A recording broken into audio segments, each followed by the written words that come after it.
नमस्ते दोस्तों, मैं सुरेश स्वदेशी।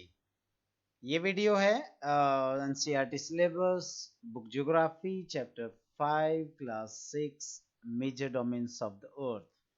उसके क्वेश्चन आंसर्स को हम यहाँ डिस्कस करने जा रहे हैं। But before going to the question answers, let's have a recap of the important terms used in the chapter. तो क्वेश्चन आंसर्स से जाने से पहले हम एक बार जो मेजर टर्म्स यहाँ पर यूज हुई हैं उनका एक रिकैप करेंगे, फिर क्वेश्चन आंसर्स को डिस्कस करेंगे। First of all, continents. The large land masses are called continents. जो बड़े बड़े जो लैंड मासेस हैं उन्हें कॉन्टिनेंट्स या महाद्वीप कहा जाता है। Ocean basins, the huge water bodies are called the ocean basins. जो विशाल जो पानी के स्रोत हैं उन्हें महासागरों के नाम से जाना जाता है। Lithosphere, the solid portion of the earth on which we live is known as the lithosphere. जो ठोस जो हिस्सा है पृथ्वी का जिस पर हम रहते हैं उसे लिथोस्फेयर के नाम से जाना जाता है। Atmosphere, atmosphere is the gaseous layers that surround the earth known as atmosphere. तो गैसियस लेयर्स जो अर्थ के सरफेस से ऊपर 1600 किलोमीटर की ऊंचाई तक अगर अपन चलें तो ये जो विभिन्न परतों में डिफरेंट लेयर्स में जो गैसियस फॉर्मेट पाया जाता है इसे एटमॉस्फेयर या वायुमंडल के नाम से जाना जाता है। Hydrosphere, the water bodies on the earth surface are known as hydrosphere. जो वाटर बॉडीज है जो अर्थ की सतह पर हैं उन्हें हाइड्रोस्फेयर के नाम से जाना जाता है। Biosphere, it is the narrow zone where land water and air together are found. जहां पर भूमि यानी मिट्टी, पानी और हवा तीनों साथ साथ पाए जाते हैं उसे बायोस्फीयर या जैवमंडल कहा जाता है। All forms of life exist here. सभी प्रकार का जो जीव जंतु है या जीवन है वो इसी लेयर में पाया जाता है, यहीं पे बायोस्फीयर में पाया जाता है। Straight, Strait, it is a narrow passage of water connecting two large water bodies like seas and oceans. ये एक नैरो पैसेज, एक सकरी सी पट्टी होती है पानी की जो कि लार्ज वाटर बॉडीज को कनेक्ट करती है, जैसे कि सीज और ओशियंस को, उसे कहा जाता है स्ट्रेट, जल डमरू मध्य। तो जैसे कि भारत और श्रीलंका के बीच में अगर आप देखेंगे तो वहाँ पाक स्ट्रेट के नाम से है। अगर उधर आप अलास्का यूएसए और रशिया के बीच में देखेंगे तो बेरिंग स्ट्रेट आपको मिलेगी। तो ये स्ट्रेट्स हैं। Isthmus, it is a narrow strip of land joining two land masses. ये लैंड की एक नैरो स्ट्रिप होती है जो कि दो लैंड मासेस या लार्ज लैंड मासेस को कनेक्ट करती है। जैसा कि हम जानते हैं पनामा इस्थमस जो है वो साउथ अमेरिका और नॉर्थ अमेरिका को कनेक्ट करता है। Plant kingdom, the part of biosphere consisting of plants and trees. Biosphere का वह हिस्सा जो प्लांट्स और ट्रीज से रिलेटेड है प्लांट किंगडम के नाम से जाना जाता है। Animal kingdom, the part of biosphere consisting of an animal world. जो बायोस्फीयर का वह पार्ट जो एनिमल से कनेक्टेड है या एनिमल से रिलेटेड है उसे एनिमल किंगडम के नाम से जाना जाता है। Global warming, increase in the amount of carbon dioxide leads to an increase in the global temperatures. This is known as global warming. अगर पृथ्वी की सतह पर CO2 की मात्रा में वृद्धि होती है तो उसकी वजह से जो वैश्विक तापमान है, ग्लोबल टेम्परेचर्स हैं, वो इंक्रीज हो जाते हैं ग्रेजुअली। इसी को ग्लोबल वार्मिंग के नाम से जाना जाता है। अब हम बात कर रहे हैं क्वेश्चंस एंड आंसर्स इस चैप्टर के जो बुक के पीछे दिए हुए हैं। Answer the following questions briefly. What are the four major domains of the earth? तो the four major domains of the earth are lithosphere, atmosphere, hydrosphere और biosphere. तो अर्थ के जो चार मेजर डोमेन्स हैं जिन्हें lithosphere, atmosphere, hydrosphere and biosphere के नाम से जाना जाता है। Name the major continents of the earth. The four main continents of the the seven, four नहीं है सेवन है। The seven main continents of the earth are Asia, Europe, Africa, North America, South America, Australia and Antarctica. Name the two continents that lie entirely in the southern hemisphere. ऐसे दो continents के नाम बताने हैं जो पूरी तरीके से दक्षिण गोलार्ध में या सदर्न हेमिस्फीयर में सिचुएटेड हैं। तो ऑस्ट्रेलिया एंड अंटार्कटिका ये कंप्लीटली सदर्न हेमिस्फीयर में है। Name the different layers of the atmosphere. Atmosphere की जो डिफरेंट लेयर्स है वो बताइए। तो the different layers of the atmosphere are troposphere, stratosphere, mesosphere, thermosphere and exosphere. Next question, why is the earth called blue planet? Earth को blue planet को क्यों कहा जाता है?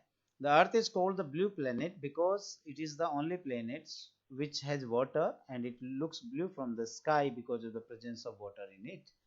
अर्थ जो है एकमात्र प्लेनेट है जिसपे पानी अवेलेबल है और वो भी इसके जो टोटल लैंड मास है उसका 71% एरिया वाटर बॉडीज द्वारा कवर्ड है. तो इसको स्पेस से या आकाश से देखने पर ये नीले कलर का, ब्लू कलर का दिखाई देता है, इसीलिए इसको ब्लू प्लेनेट के नाम से जाना जाता है. Next question, why is the northern hemisphere called the land hemisphere? जो नॉर्दर्न हेमिस्फीयर है, उत्तरी गोलार्ध है, उसको लैंड हेमिस्फीयर या भूमि गोलार्ध क्यों कहा जाता है?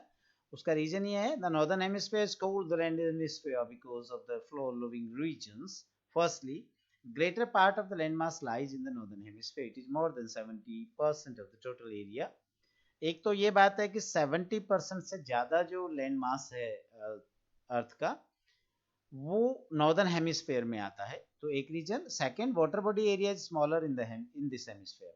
और अगर हम नॉर्दर्न हेमिस्फीयर की बात करें तो वहां पर जो वाटर एरिया है, पानी वाला एरिया, वो कम है लैंड की बजाय.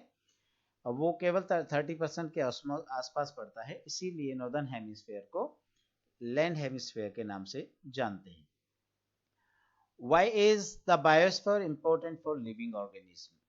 लिविंग ऑर्गेनिज्म, सजीवों के लिए बायोस्फीयर अर्थात जैव मंडल का उपयोग क्या है या वो क्यों महत्वपूर्ण है?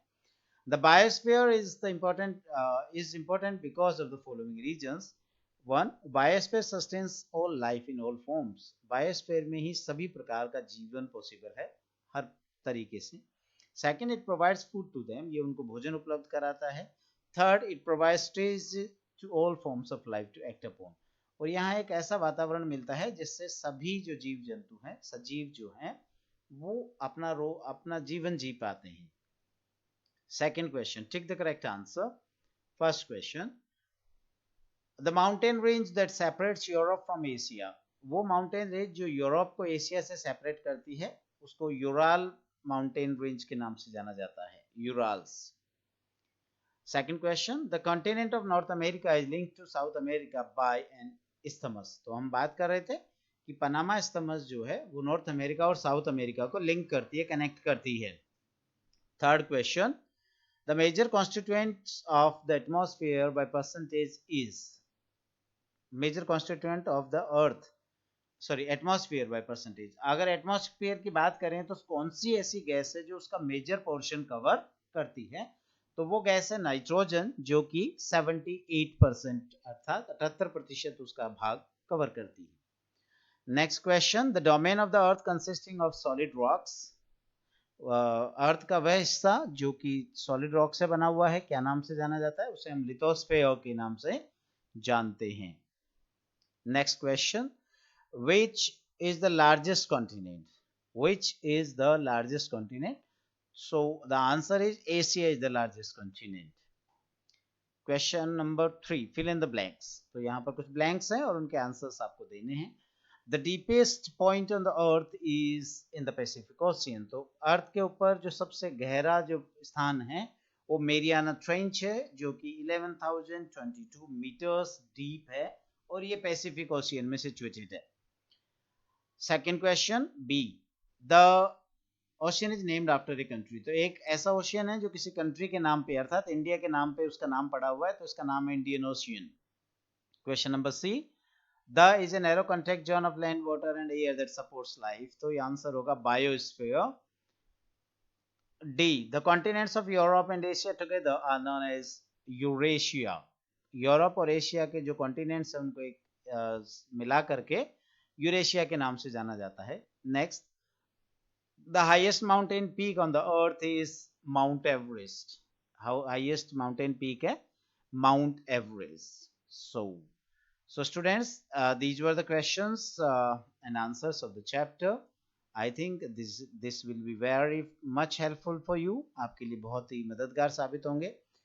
स्कूल एजुकेशन के लिए तो है ही, साथ में कॉम्पिटिटिव एग्जाम्स के लिए भी जो बेसिक नॉलेज है इनसे रिलेटेड वो यहाँ पर दी गई हैं और मैंने अपनी तरफ से बेहतर प्रयास किया आपको समझाने का। फिर भी आपके सुझाव सदैव आमंत्रित हैं, कमेंट बॉक्स में लिखिए और जो भी आपके सुझाव होंगे सुधार किया जाएगा। Thank you very much.